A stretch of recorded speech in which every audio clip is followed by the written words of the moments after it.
La Saint-Valentin est souvent un jour propice pour faire de belles annonces concernant sa vie amoureuse et cette année, ils sont plusieurs à avoir choisi de le faire.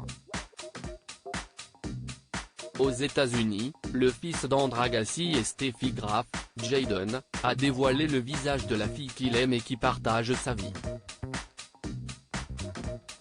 Une belle façon de le faire et qui a visiblement donné des idées à d'autres, à commencer par Pauline Ferrand-Prévot. La championne cycliste de 31 ans a longtemps été en couple avec une autre star de sa discipline, Julienne Absalon, mais depuis plusieurs mois, elle se faisait discrète sur sa vie amoureuse. Pourtant, en novembre dernier, elle lâchait un petit indice en publiant une photo d'elle accompagnée d'un homme et avec les mots suivants, 3 mois d'anniversaire. Il a survécu.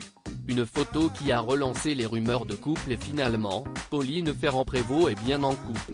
C'est elle-même qui en a fait l'annonce sur son compte Instagram en ce 16 février, 2 jours après la Saint-Valentin.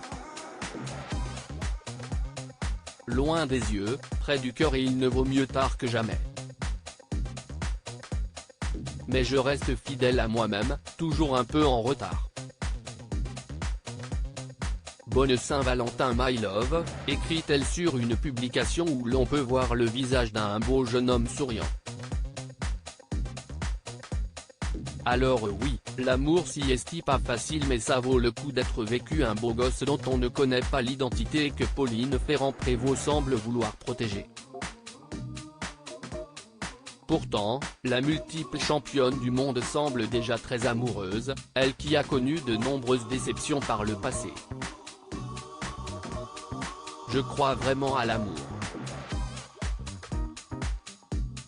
Après, le fait d'avoir connu des déceptions m'a mené à me dire que ça n'existait pas, que c'était juste dans les films.